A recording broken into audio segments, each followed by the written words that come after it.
নমস্কার বন্ধুরা, আজকে আমরা রান্না করব ইলিশ মাছের মাথা দিয়ে চাল কুমড়ো ঘন্ট। প্রথমে আমরা চাল কুমড়ো কুচি কুচি করে কেটে নেব।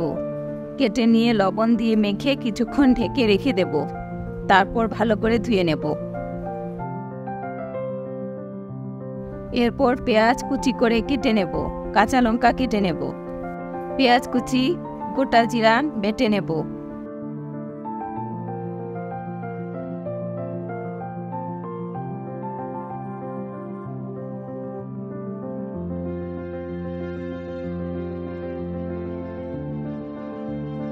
কড়াইয়ে সরিষার তেল গরম করে ইলিশ মাছের মাথা ও লেজ একটু ভেজে নেব।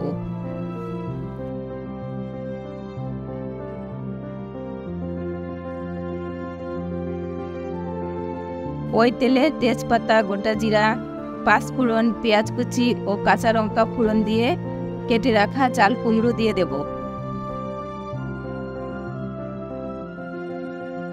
এরপর লবণ, হলুদ, লঙ্কার গুঁড়ো দিয়ে ভালো করে নেড়ে চেড়ে বাটা মশলা দিয়ে দেব।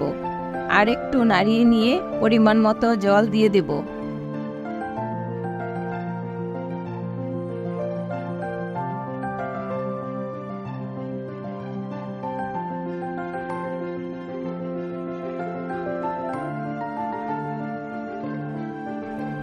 চাল কুমড়ো সিদ্ধ হয়ে গেলে ভেজে রাখা মাছের মাথা ও লেজ দিয়ে দেব।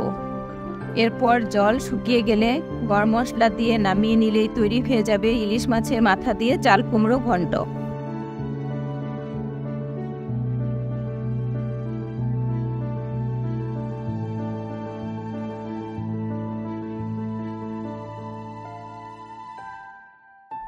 বন্ধুরা, রেসিপিটি ভালো লাগলে ভিডিওটিতে লাইক ও কমেন্ট করবেন, চ্যানেলটিকে সাবস্ক্রাইব করবেন।